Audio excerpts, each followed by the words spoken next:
এক হও মুসলিম, এক হও আজ, এক হওয়া ইমানের মূল কারুকাজ, এক হওয়া ইমানের মূল কারুকাজ। শয়তান চাই না তু ঐক্য গড়ি, শয়তান চাই না তু ঐক্য গড়ি, হাতে হাত কাঁধে কাঁধে জিহাদ করি, হাতে হাত কাঁধে কাঁধে জিহাদ করি, সহজে কায়েম করি কোরআনের রাজ, সহজে কায়েম করি দ্বীনেরই সমাজ। এক হও মুসলিম, এক হও আজ, এক হওয়া ইমানের মূল কারুকাজ, এক হওয়া ইমানের মূল কারুকাজ। ঐক্যকে ভয় পাই সারা দুনিয়া, ঐক্যকে ভয় পাই সারা দুনিয়া, ভয়ে কাঁপে সন্ত্রাসী যত খুনিরা, ভয়ে কাঁপে সন্ত্রাসী যত খুনিরা, হোক না সে যত বড় মহারংবাজ, হোক না সে যত বড় মহারংবাজ। এক হও মুসলিম, এক হও আজ, এক হওয়া ইমানের মূল কারুকাজ, এক হওয়া ইমানের মূল কারুকাজ। জোরে বলেন, এক হওয়ার দরকার আছে না নাই?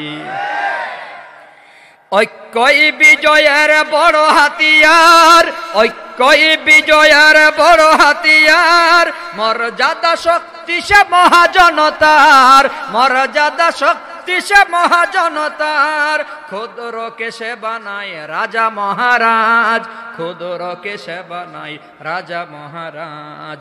এক হও মুসলিম, এক হও আজ, এক হওয়া ইমানের মূল কারুকাজ, এক হওয়া ইমানের মূল কারুকাজ।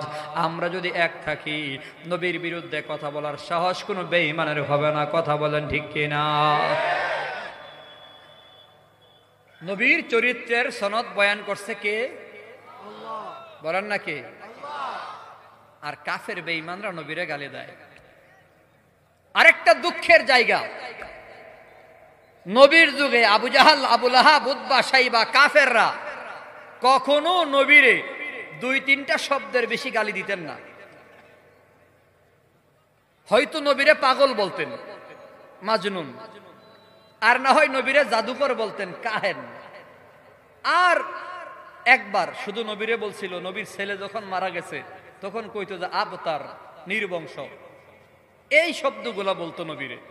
বলতো পাগল, আর বলতো জাদুকর, আর বলতো নির্বংশ। এগুলো বলার পেছনে তাদের কাছে যৌক্তিক কারণ হলো, পাগল বলতো এই কারণে, তারা সারা জীবন ভর যা শুনে আসছে মোহাম্মদ নবীর ব্যতিক্রম বলে। তো সমাজে একটা লোক যদি হঠাৎ করে ব্যতিক্রম বলে, তো সমাজের লোকেরা স্বাভাবিকভাবে মনে করবে লোকটা পাগল, করবে না? স্বাভাবিকভাবেই তাদের কাছে যৌক্তিক কারণ ছিল, মোহাম্মদ নবী নতুন নতুন কথা কয়, অতএব এটা পাগলের প্রলাপ, পাগল ছাড়া নতুন কথা কেউ কয় না। সমাজে যেই কথা নাই এই কথা যে কয়, লোকটা পাগল। চিন্তা করেন, পাগল বলতো। দুই নাম্বার জাদুঘর বলতো। জাদুঘর বলার কারণ হলো মোহাম্মদ নবী নতুন কথা কয়, আমরা টাকা দেই, পয়সা দেই, নারী দেই, ক্ষমতা দেই, চেয়ার দেই, পজিশন দেই, তারপরও আমাদের পক্ষে লোক থাকে না। মোহাম্মদ নবী কি জানি বিড়বিড় কইরা খালি তেলাওয়াত করে, তেলাওয়াত শুই না আমাদের লোক গিয়া মোহাম্মদ নবীর হাতে ধইরা কালিমা পড়া মুসলমান হয়ে যায়। আসলে মোহাম্মদ বড় জাদুঘর। তো জাদুঘর বলার পেছনে তাদের কাছে যুক্তি ছিল। আবতার, নির্বংশ বলছে কেন? কই মোহাম্মদ নবীর যেহেতু ছেলে নাই, যেহেতু ছেলে নাই, এখন বংশের বাতি জ্বালাইব কেডা? এই কারণে তারা নির্বংশ বলতো। তারপরেও আশ্চর্যের বিষয়, কথাগুলো কেন বলছি মনে রাখেন, তারপরেও আবু জাহাল কোনোদিন আমার নবীকে বদমাইশ বলে নাই, আবু জাহাল কোনোদিন আমার নবীকে দুশ্চরিত্র বলে নাই, আবু জাহাল কখনো আমার নবীকে চুর বলে নাই, আবু লাহাব কখনো আমার নবীকে ডাকাত বলে নাই। আবু জাহাল, আবু লাহাব, উতবা, শাইবা কাফেররা, নবীর যুগের কোন কাফের আমার নবীকে বদমাইশ বলে নাই, দুশ্চরিত্র বলে নাই, নারী লোভী বলে নাই। এ জাতীয় বাজে শব্দে নবীরে ওই যুগের কাফেররাও গালি দেয় নাই। কিন্তু আমাদের কপাল কত খারাপ, আজকে মুসলমানের দেশে 92% মুসলমান যেই দেশের ভেতরে, যেই দেশের মানুষ বর্তমানে 100% স্বাধীন বলে দাবি করে, সেই দেশের ভেতরে আমার নবীকে এখনো দুশ্চরিত্র বলে গালি দিয়া সে দিব্যি আরামে এসি রুমে বসে বসে শিক্ষা কমিশনের সদস্য থাকবে, আর মুসলমানের সন্তানেরা নবীর উম্মতরা মেনে নেবে, এটা কখনো সম্ভব হবে না। যদি তারে দ্রুত গ্রেফতার করে বিচার না করা হয়, তাহলে দায়িত্বহীন আলটিমেটাম হলো রাস্তায় তারা যেখানে পাওয়া হবে সেখানেই তাকে ফিরে ফেলা হবে।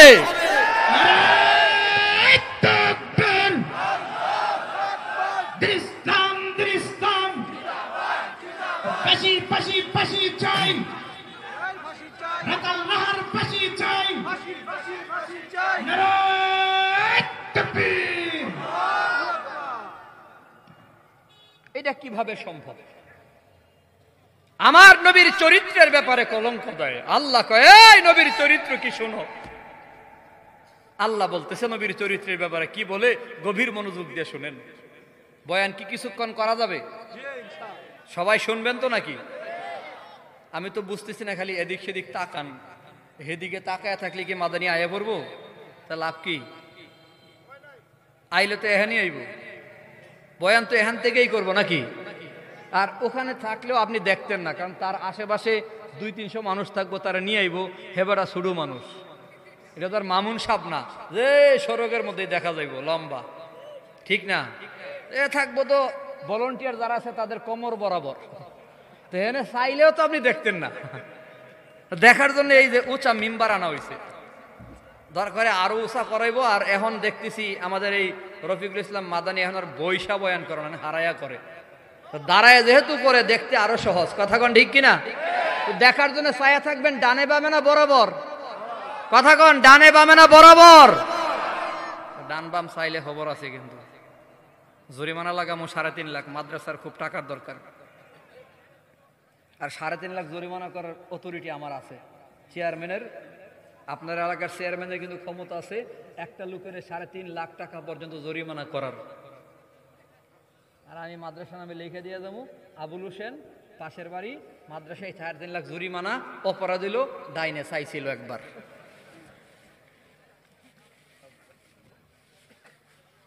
বলেন আল্লাহু আকবার, একসাথে বলেন সুবহানাল্লাহ, আলহামদুলিল্লাহ, লা ইলাহা ইল্লাল্লাহ, আল্লাহু আকবার। আমার নবীর চরিত্রের সার্টিফিকেট দিয়েছেন কে? আরো জোরে বলেন কে? আল্লাহ বলেন নুন, নুন দিয়ে আল্লাহ শুরু করছেন সার্টিফিকেটের বয়ান। নুন, নুন মানে হলো হরফে মুকাত্তাআত, আয়াতে মুতাশাবিহাত। এর অর্থ কি? নুনের অর্থ আমি জানি না, কারণ আমি যে উস্তাদের কাছে পড়াশোনা করেছি আমার উস্তাদেও জানে না, আমার উস্তাদের উস্তাদ দেওবন্দের আলেমরাও জানে না। নুনের অর্থ কাসেম নানতুবি জানেন না, নুনের অর্থ হাজি ইমদাদুল্লাহ মুহাজির মক্কিও জানে না, নুনের অর্থ রশিদ আহমদ গঙ্গুহি জানে না, নুনের অর্থ আইম্মায়ে মুস্তাহিদিন ইমাম শাফি, ইমাম মালিক, ইমাম আহমদ ইবনে হাম্বল, ইমাম আবু হানিফাও জানে না। কারণ নুনের অর্থ সাহাবায়ে কেরামও জানে না। নবীর সাহাবীদের ভেতরে সবচেয়ে বেশি কোরআন যে বুঝতেন আব্দুল্লাহ বিন আব্বাস রাদিয়াল্লাহু আনহুমা, রাইসুল মুফাসসিরিন যারে বলা হয়, কোরআন শরীফ সবচেয়ে ভালো তাফসীর পারতেন। আব্দুল্লাহ বিন আব্বাস বলে আমিও জানি না, কারণ আমার নবী বলছে নুনের অর্থ কি জানো? আল্লাহু আ'লামু বিমুরাদিহি। নবী নিজে কয় নুনের অর্থ দুনিয়ার কেউ জানে না, শুধুমাত্র কেবলমাত্র একজন জানেন। আওয়াজ দিয়া একসাথে বলেন তিনি কে? আল্লাহ বলে আমার জানা একটা জ্ঞান, গুপ্ত জ্ঞান আমি তোমাদের সামনে ছেড়ে দিলাম।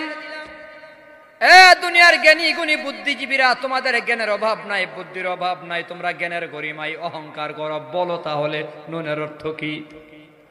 আল্লাহ তাআলা জ্ঞানী মানুষের মুখে তালা মাইরা দিলেন, তুমি যে জ্ঞানী না, জ্ঞানী না, এই হলো প্রমাণ। পারলে নুনের অর্থ বলো, পারো না মানে তুমি আল্লাহর কাছে মূর্খ। এরপরে আল্লাহ বলে ওয়াল কলামি ওয়া মা ইয়াসতুরুন, আল্লাহ বলে কলমের কসম, কলমের লিখার কসম। এ মিয়া, এই কলম কোন কলম? যে কলমে তো দামি, যে কলমের কসম আল্লাহ তাআলা খাইলেন। বলে এটা যেন তেন কোন কলম নয়। যদি মনে করো যেন তেন কলম, না না, মুফাসসিরিনে কেরাম বলে ওই কলম কোন কলম জানো? আউয়ালু মা খালাকাল্লাহুল কলম, আল্লাহ তাআলা সর্বপ্রথম যে বস্তু বানাইলেন সেই হলো কলম। আল্লাহ তাআলা প্রথম একটা কলম বানাইলেন, যে কলম আল্লাহর সাথে কথা বলতো। কলম বানায় আল্লাহ বলে, ও কলম উক্তুবিয়া কালাম, কলম তুমি লিখো। কলম আল্লাহর সাথে রিপিট কথা কয়, মাজা আক্তুবিয়া আল্লাহ, আমি কি লিখবো? আল্লাহ বলে মানুষ এবং দানব যারা আছে, মাখলুকাত যত আছে, কুল কায়নাতের সব মাখলুকের ভাগ্য লিখো। তখনও আসমান আল্লাহ বানায়নি, জমিন বানায়নি, মানব দানব কিছুই এতদিন আগে ধরছিলাম স্বৈরাচার সরকার আশ্রয় প্রশ্রয় দিছে, এখন তো সে নাই। এখনো নাস্তিকরা বাংলাদেশে নবীরে গালি দেয়, আল্লাহরে গালি দেয়, এখনো পর্যন্ত তারা গ্রেপ্তার করা হলো না। এটার কারণ কি? কারণ আমি একটাই পেয়েছি, আমাদের মধ্যে মিল নাই, আমরা ঐক্যবদ্ধ না, এখনো আমরা এক হইতে পারি নাই। স্বৈরাচাররে তারাবার বেলায় যেমন আমরা ঐক্যবদ্ধ, এদেশে ইসলামী হুকুমত প্রতিষ্ঠার বেলায় আমাদের ঐক্যবদ্ধ হওয়া লাগবে। এখনো আমাদের ভেতরে ঐক্যবদ্ধ প্ল্যাটফর্ম আসে নাই, শুধুমাত্র চরমোনার ময়দানে ঘোষণা হইছে আমাদের এক হওয়া দরকার, কিন্তু আমরা এখনো এক হয় নাই, এখনো ঐক্যবদ্ধ হয়নি। অন্তত বাংলাদেশের ইসলামী দলগুলো যদি ঐক্যবদ্ধ হতো, তো বেঈমান নাফরমান নবীর বিরুদ্ধে কথা বলবে দূরের কথা, আজকে যদি এক হয়, যে নাস্তিকার বেঈমান গুলা ঘরের ভেতরে বৈশা, মোবাইলে বৈশা নবীরে গালে দেওয়ার সাহসের চিন্তা করে, আমরা এক হওয়ার সাথে সাথেই এরাও দেখবেন আবার তাদের ওই আপার মতো পালায়ে বেরোবে, ওরাও পালাবে। কিন্তু আমরা এক না, এটাই হচ্ছে বড় সমস্যা। আমি মনে করি এখন সব মাহফিল বাদ দিয়া, ওয়াজ বাদ দিয়া, তাবলিগ বাদ দিয়া, সব বাদ দিয়া রাষ্ট্রীয় ক্ষমতায় যাওয়ার ব্যাপারে আলেমদের এক হওয়া দরকার। এই মুহূর্তে এটাই কাজ আমাদের। যখন যেটা করা লাগে, মাদ্রাসার পড়ানোর সময় পড়ানো, নামাজের সময় ফজর পড়তে হইব, জোহর পড়লে হইব না, জোহরের সময় জোহর পড়তে হইব, আসরের সময় আসর পড়তে হইব, মাগরিবের সময় মাগরিব পড়তে হইব, এশার সময় এশার নামাজ পড়তে হইব। যখন যেই নামাজ তখন পড়া লাগবো। লাইলাতুল কদরে, লাইলাতুল বরাতের চিন্তা করলে হইব না। লাইলাতুল বরাতে একদিন, লাইলাতুল কদরে আরেক দিন, ঈদ একদিন, আবার হবে রোজা আরেক দিন। রোজার দিনে যেমন ঈদ রাখা যায় না, ঈদের দিনেও রোজা রাখা যায় না, ঠিক তেমনি ভাবে এখন দরকার হলো ঐক্যবদ্ধ হইয়া রাষ্ট্রীয় ক্ষমতায় আলেমরা যাওয়া, ইসলামকে রাষ্ট্রের ক্ষমতায় নিয়ে যাওয়া, কোরআনের শাসনে বাংলাদেশ চালু করা, আর কোনো বিকল্প পথ নাই। এক হও মুসলিম, এক হও আজ, এক হওয়া ইমানের মূল কারুকাজ, এক হওয়া ইমানের মূল কারুকাজ। জোরে বলেন, এক হওয়ার দরকার আছে না নাই? কে কোন টুপি মাথায় দিছি ভুলে যান, কার পাঞ্জাবি কতটুকু লম্বা ভুলে যান। এখন পাগড়ির কালার নিয়ে তর্ক করবার সময় নাই। সবুজ কালার নাকি লাল কালার বলল। আমি মনে করি কে কোন মাদ্রাসায় পড়েছে এটা ভাবার সময় এখন নাই। স্কুলে পড়ো, কলেজে পড়ো আর মাদ্রাসায় পড়ো, মাদ্রাসা ভিন্ন, পীর ভিন্ন, কে কোন পীরের ভক্ত, কে কোন পীরের মুরিদ, কে কোন শিক্ষকের ছাত্র, সব ভুলে গিয়ে এখন মনে করা দরকার লা ইলাহা ইল্লাল্লাহ মুহাম্মাদুর রাসূলুল্লাহ। আমি আল্লাহর গোলাম, আপনিও আল্লাহর গোলাম, আমার নবী মুহাম্মদ, আপনার নবী মুহাম্মদ। লা ইলাহা ইল্লাল্লাহু মুহাম্মাদুর রাসূলুল্লাহ, এই কালিমায় বিশ্বাসী মুসলমান। নবী বলে আল মুসলিমু আখুল মুসলিম, এক মুসলমান আর এক মুসলমানের ভাই। আল্লাহ তাআলা বলে ওয়াতাসিমু বিহাবিলিল্লাহি জামিআ, আল্লাহর কোরআনকে সামনে রেখে তোমরা ঐক্যবদ্ধ হয়ে যাও। ওয়ালা তাফাররাকু, তোমাদের ভেতরে দলে উপদলে বিভক্ত কইরো না। কে সুন্নি, কে ওয়াহাবি, কে মাযহাবি, কে লা মাযহাবি, তারাবি নামাজ 8 রাকাত নাকি 20 রাকাত, এসব নিয়ে দ্বন্দ্ব করবার সময় এখন নাই। নাবিতে হাত দিবা নাকি বুকে হাত দিবা, এই দ্বন্দ্ব করবার সময় এখন নাই। এজন্যই তো এক বান্দা নাকি কপালে হাত দিয়া নামাজে দাঁড়াইছে। তা এক হুজুরে জিগায়, কিরে কপালে হাত দিছিস কেন? কই নাবিতে দিলেও ভেজাল, বুকে দিলেও ভেজাল। আমি বুঝলাম সব ভেজাল আমার কপালেই ভেজাল। ভুলে যান না এগুলা। 116 জন আলেমের লিস্টি করেছিল, আমার নাম 44 নম্বরে ছিল। ওই 144 আলেমের ভেতরে আমি দেখছি এমন কোন দল নাই যেই দলের আলেমের নাম নাই। তারা স্বৈরাচাররা লিস্ট করছিল 116 জন দুর্নীতিবাজ আলেম, এদেরকে গ্রেপ্তার করার জন্য আন্তর্জাতিক আদালতে পর্যন্ত তদবির করেছে। আমি দেখলাম ওই 116-এর ভেতরে সব দলের আলেমরা আছে, জামাতের আলেমরা আছে, চরমনের আলেমরা আছে, হেফাজতের আলেমরা আছে, সুন্নি দলের আলেমরা আছে, আহলে হাদিসের আলেমরা আছে, উলিপুরি সাহেবের নাম আছে, এনায়েতুল্লাহ আব্বাসী সাহেবের নাম আছে, পীর সাহেব চরমনের নাম আছে, আমার নাম তো আছে 44 নম্বরে, হাফিজুর রহমান সিদ্দিক সাহেবের নাম আছে, আমি দেখছি গিয়াসউদ্দিন তাহিরি ভাইয়ের নামও আছে, মিজানুর রহমান আজহারি সাহেবের নামও আছে। তার মানে নষ্ট, বেঈমান, নাফরমান, ইসলামের দুশ্মনদের নজরে সব আলেমকে তারা এক কাতারে চিনে, জানে, দেখে। যখন যারা সুযোগ পায় তারে পকেটে রাখে, আরেকটারে পিটায়, জেলখানায় আটকায় রাখে। এক এক করে সব আলেমকেই তারা শায়েস্তা করবে। এটাই হলো তাদের চূড়ান্ত মিশন এবং ভিশন।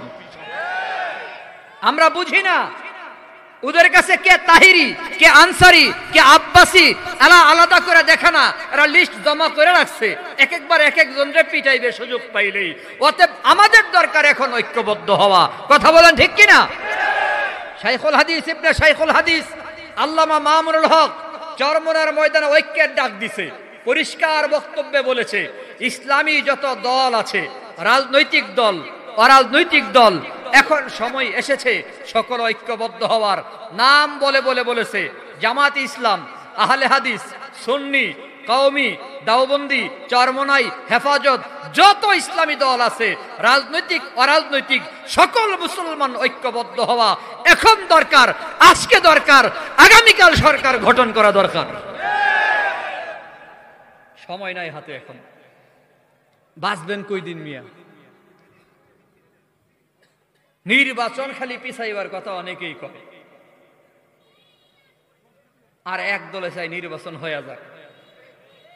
তো আমার বক্তব্য হইল, যারা চাই নির্বাচন হোক, তো আপনি না করেন কেন? আপনি দল গুছান তাড়াতাড়ি, অসুবিধা কি? সবাই গুছাইলেই না। কারণ আমরা 5 ভাই এক হইতে পারতাম না, এই কারণে নির্বাচন পিছানো তো যৌক্তিক না। তাড়াতাড়ি ঐক্যবদ্ধ হওয়া দরকার। যারা নির্বাচন দ্রুত চায় তাদের সাথে সুর মিলাইয়া নির্বাচন দিয়া আমরা এক হইয়া রাজনৈতিকভাবে ক্ষমতায় যাওয়ার দরকার আছে না নাই?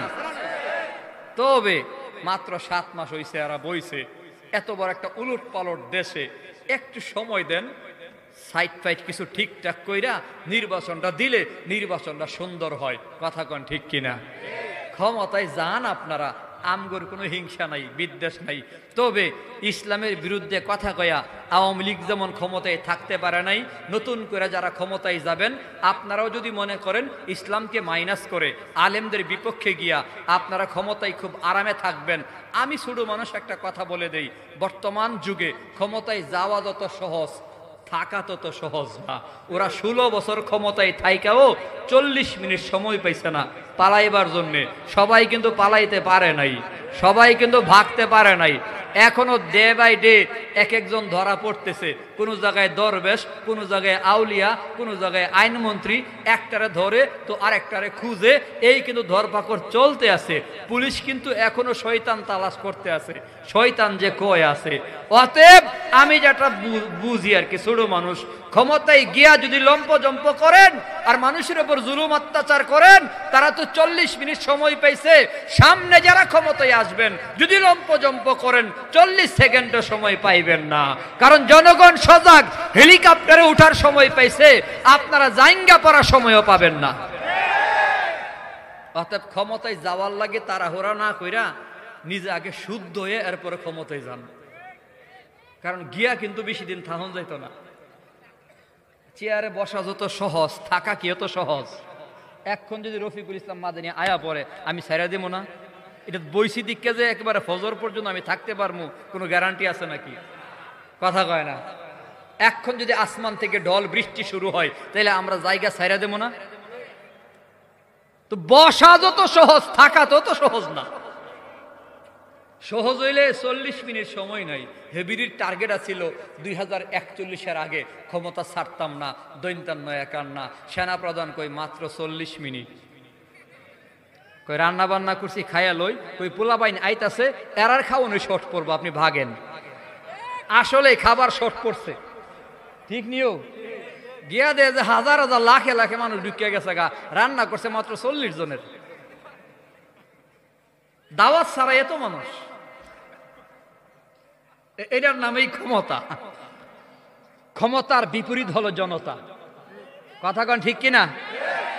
ক্ষমতা বলে এইটারই, জনতা লগে আছে তো ক্ষমতা, জনতা লগে নাই তো ভাগেন, যেখানে পারেন হ্যানে গিয়া ঘুমান। সাবধান। আমি একটা বিষয় খুব ভাবছি, পৃথিবীতে এত দেশ, ভারতে জায়গা হলো কেন, আবার নরেন্দ্র মোদীর বাড়িতে কেন?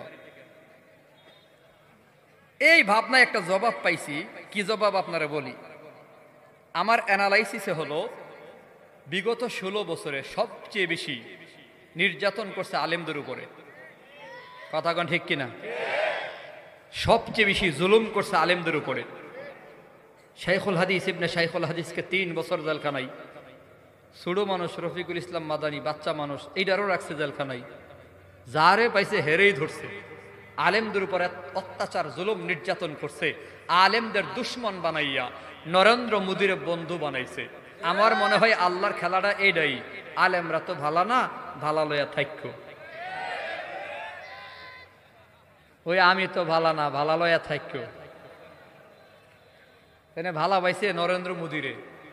আর পোলাবেনও গান বানাইছে, মোদীরও বউ নাই, হাসিনারও জামাই নাই। ঠিক নেই? সবাই একসাথে গাও, ঠিক নিও। সাবধান। এখন আবার দেখি মাঝে মধ্যে মাস্ক লাগাইয়া 5-7 জন মিছিল করে রাইতের আন্ধারে। আরে কি হইল রে? ঘোড়া কিমরি কামড়াই এদেরকে। মিয়া গাঞ্জা খাও তুমি, তোমার নেত্রী তোমারে ফালাইয়া পলাই গেছে গা, আর তুমি কি লেগে যে বাইরেও পুলিশের বাড়ি খাইবার লেগা? খেলা তো শেষ, আর কি খেলবা? মানুষ এখন সজাগ।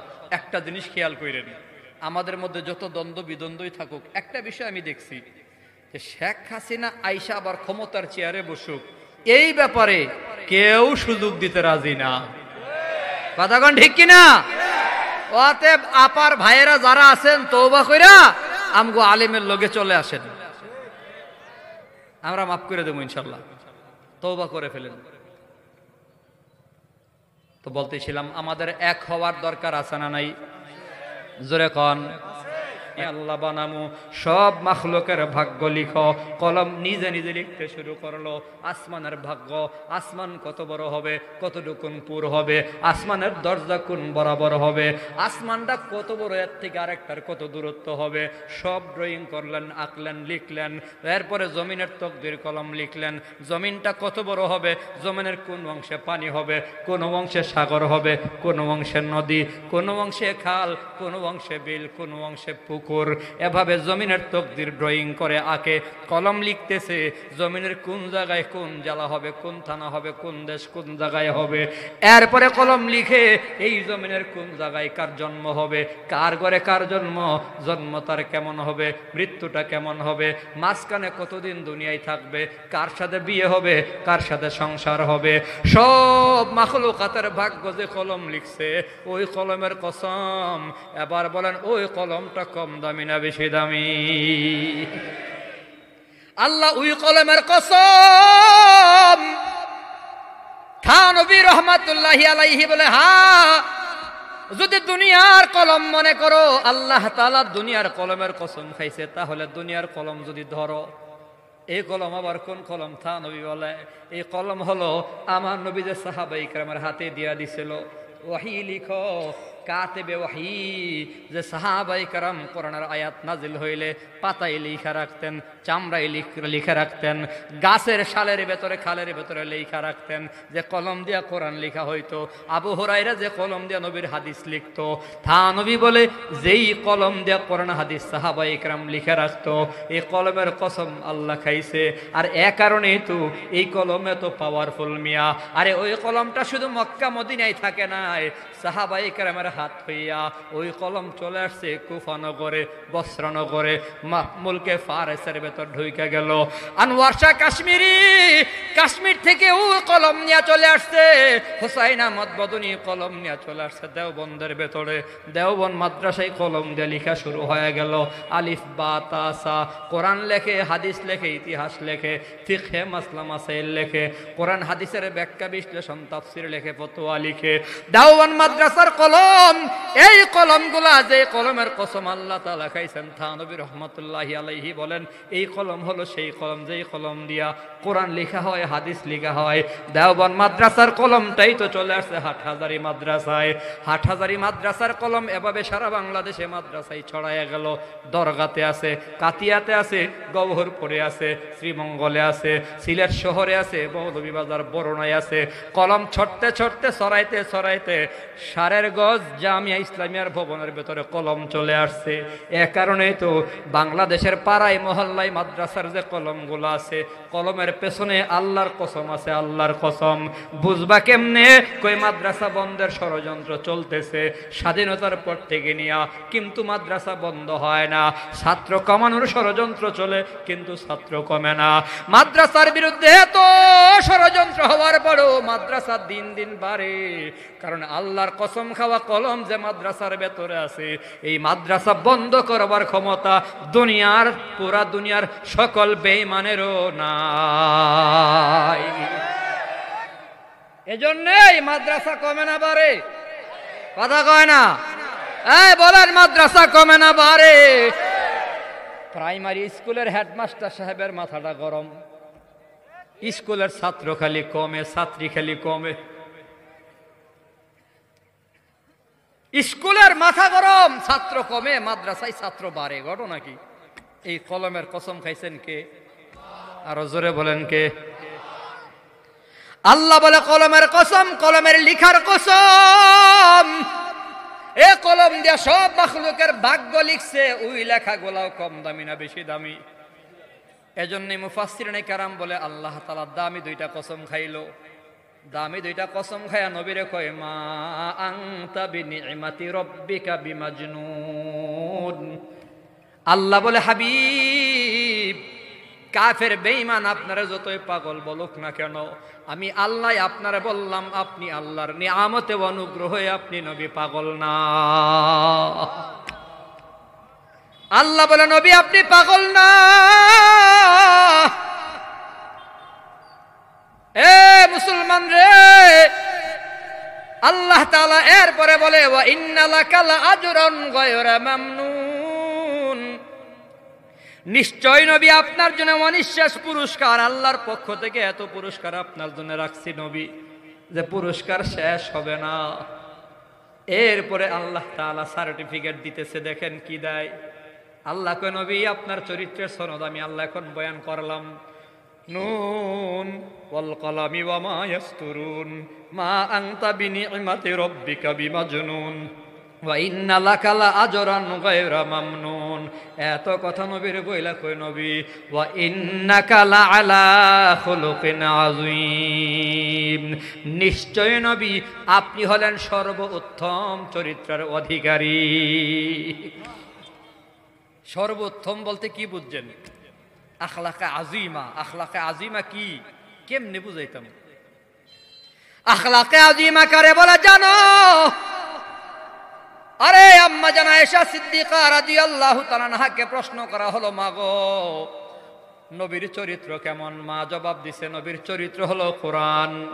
কানা খুলুকুহুল কোরআন, নবীর চরিত্র হলো আল্লাহর কোরআন। জোরে কোন সুবহানাল্লাহ। এই আওয়াজ দিয়া বলেন কোরআনে কোনো ভুল আছে? কোরআনে কোনো সন্দেহ আছে? কোরআনে কোনো কলঙ্ক আছে?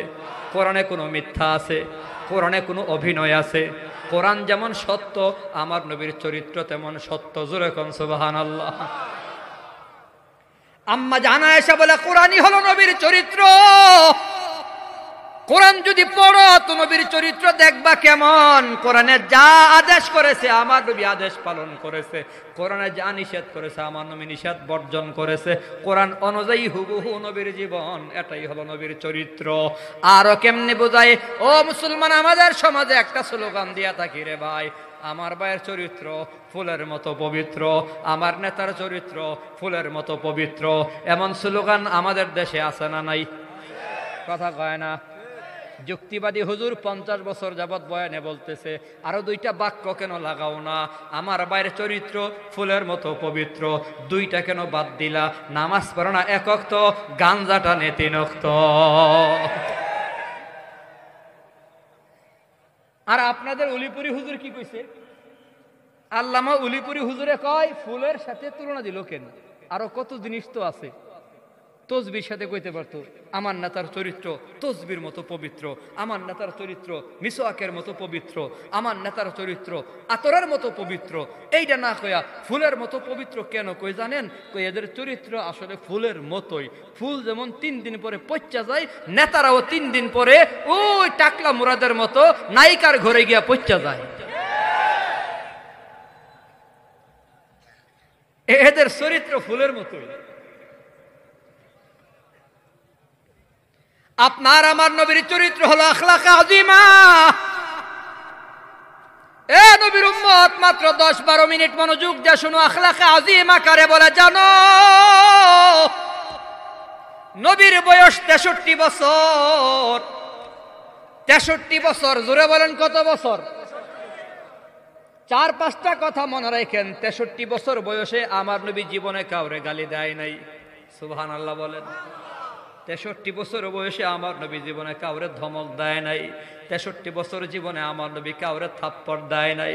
63 বছর জীবনে আমার নবী কাউরে বকা দেয় নাই। কেমনে রে সম্ভব? হ্যাঁ সম্ভব। নবী তার ব্যক্তিগত কোনো কারণে কাউরে ধমক দিল না, কাউরে গালিও দিল না, কাউরে থাপ্পড়ও দিল না, কাউরে আঘাত করলো না। হ্যাঁ, মাঝে মধ্যে তরবারি হাতে নিয়েছে, কিন্তু নিজের স্বার্থে নয়, ইসলামের স্বার্থে। মাঝে মধ্যে ধমক দিছে, নিজের স্বার্থে নয়, ইসলামের স্বার্থে। মাঝে মধ্যে যদি কাউরে ধমক দেওয়া লাগছে তো ইসলামের স্বার্থেই দিছে, কিন্তু ব্যক্তিগত কোনো কারণে সুবিধা অসুবিধার জন্য কাউরে নবী জীবনে একটা ধমক দেয় নাই। খাদামতুন নবিয়্যা সাল্লাল্লাহু আলাইহি ওয়াসাল্লাম 10 সিনিন।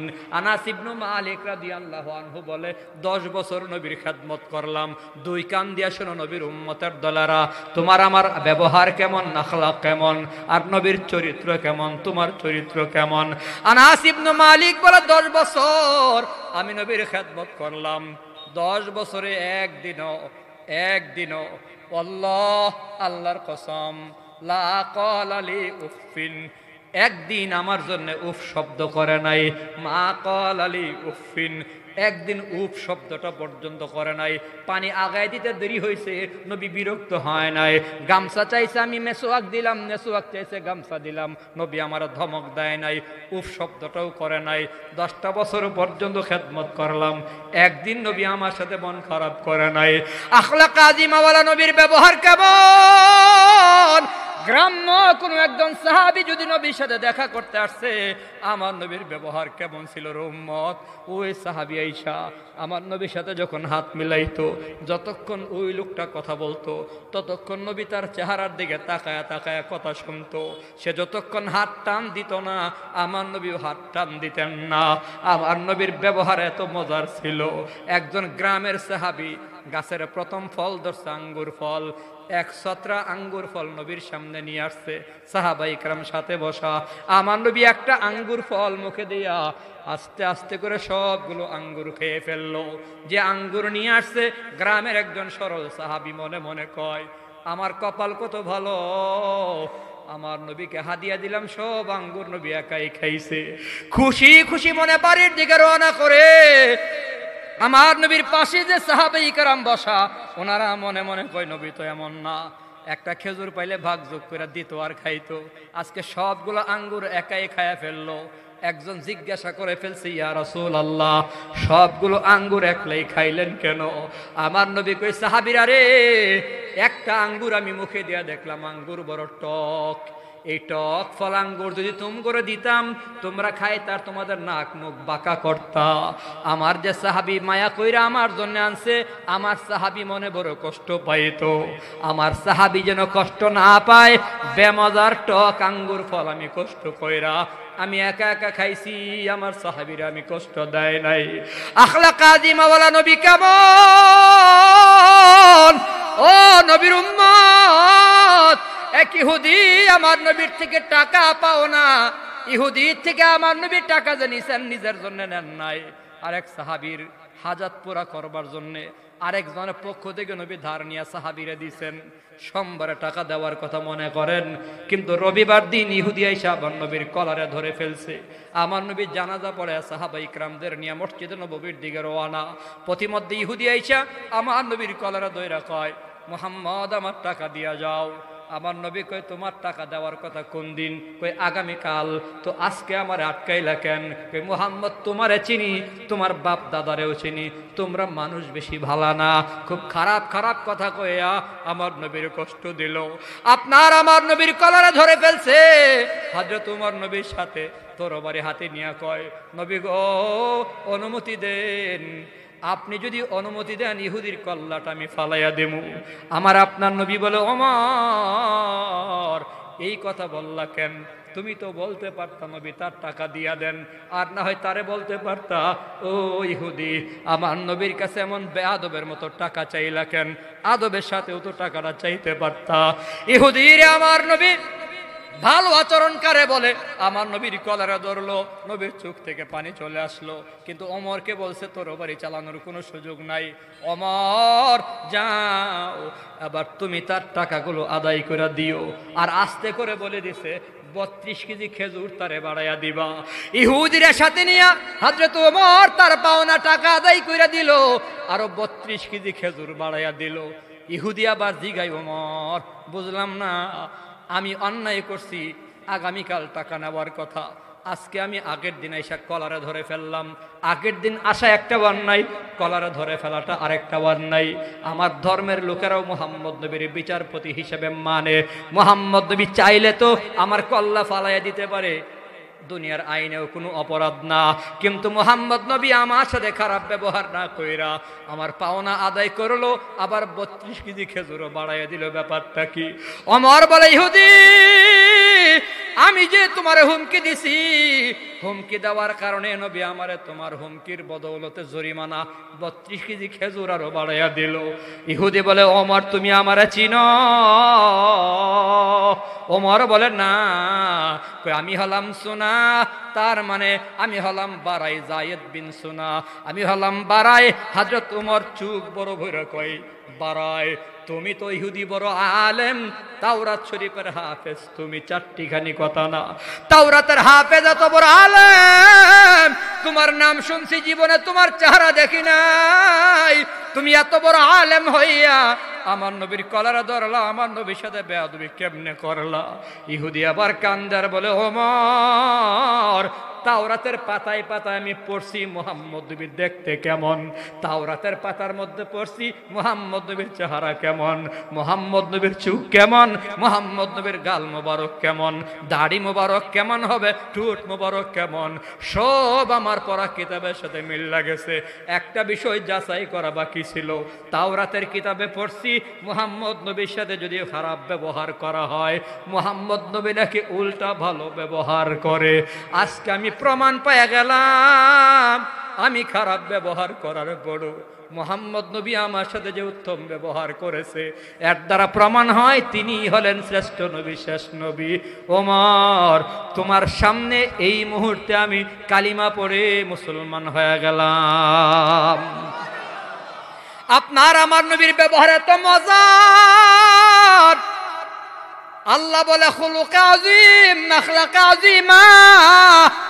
ও নবীর উম্মত নবীরে মারতো, নবী পাল্টা দোয়া করতো। তায়েফের ময়দানের খবর, তায়েফের ময়দানে আমার নবী যখন দাওয়াত নিয়ে যায়, কাফের বেঈমানের বাচ্চারা পাথর মারতে শুরু করে।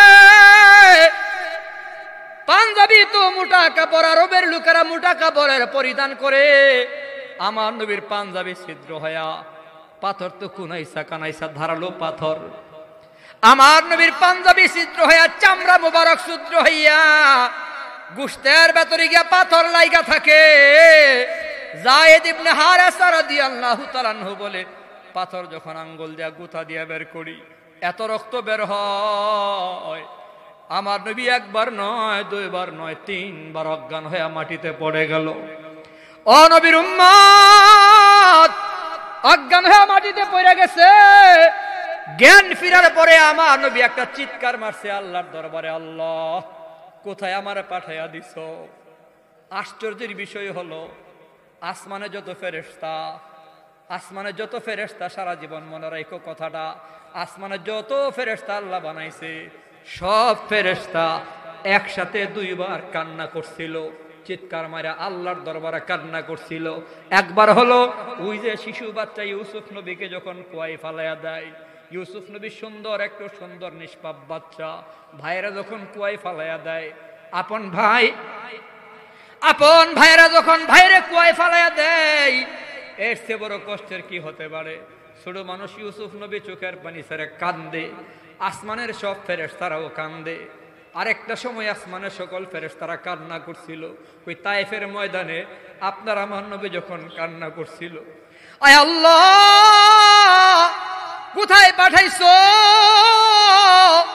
নবী যখন কান্না করে, আসমানের সব ফেরেশতা একসাথে চিল্লি মেরে আল্লাহরে কয়, আল্লাহ তোমার হাবিবের কোথায় পাঠাইছো? কাফের বেঈমানরা পাথর মারতে মারতে নবীরে মেরে ফেলতেছে। আমার আল্লাহ তখন জিবরাইলকে ডাইকা কয়, জিবরাইল যা, সাঙ্গ পাঙ্গ নিয়ে যা, আমার নবীরে বলবি শুধু অনুমতি দিত। আমার হাবিব যদি অনুমতি দেয় তো তায়েফের ময়দানে কাফের বেঈমানগুলারে মাটির সাথে মিশাইয়া দিবি। জিবরাইল আইসা কই, নবী গো আপনি যদি অনুমতি দেন তাহলে মিটাইয়া দেন। আমার নবী কান্দার কই, জিবরাইল না না, তারা বুঝে না, আমারে মারছে তারা বুঝে না।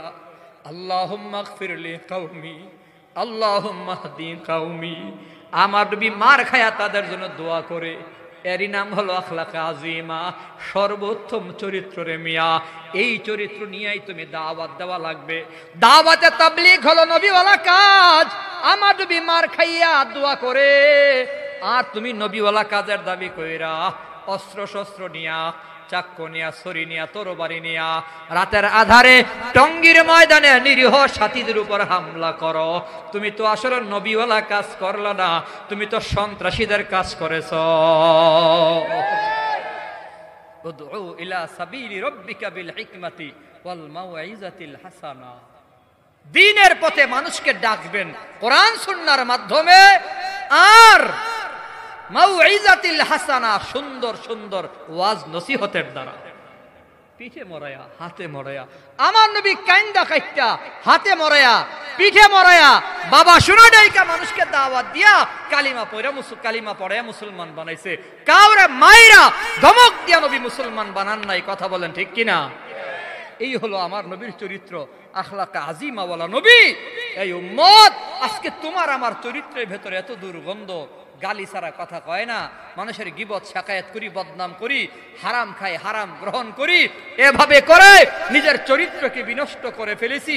আসেন সামনের রমজান মাসে পাক্কা নিয়ত এখন থেকে নিয়া, আজকে থেকে নিয়া গুনাহ ছেড়ে দেব, কোনো গুনাহ আর করব না।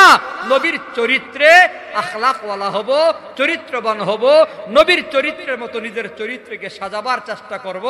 কারা কারা আল্লাহর হাত দেখাই? আল্লাহ কবুল করেন। সবাই বলে আমিন, আরো জোরে বলে আমিন। আখলাকে আজিমাওয়ালা হওয়ার জন্য কি করা লাগবে তা নবী রহমাতুল্লাহি আলাইহি পরামর্শ দিছে। আখলাকে আজিমা হতে হলে, সর্বোত্তম চরিত্র যদি গ্রহণ করতে চাও তাহলে সুন্নতের উপর আমল করো। যার কাছে যত সুন্নত তার চরিত্র তত উন্নত। আল্লাহ তাআলা আমাদেরকে সুন্নতের উপর আমল কইরা আখলাকে আজিমাওয়ালা নবীর আখলাকওয়ালা উম্মত হওয়ার তৌফিক দেন। সবাই বলে আমিন। আপনাদের কাছে দোয়া চাই। গত 20-22 দিন আগে আমার কলিজার টুকরা একটা ছেলে, 14 মাসের ছেলে মারা গেছে।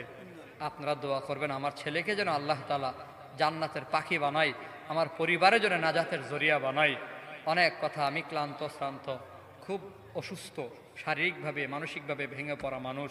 তারপরেও দীর্ঘ সময় কথা বলেছি, তাকাজা আছে আগে পিছে, দৌড়ঝাঁপ আছে, দোয়া চাই সকলের কাছে। মাহফিল চলতে থাকবে, আগে বলা দরকার ছিল। আপনাদের সবার কাছে দোয়া চেয়ে আজকের মতো এখানেই বিদায় নিচ্ছি। ধারাবাহিক বয়ান চলতে থাকবে।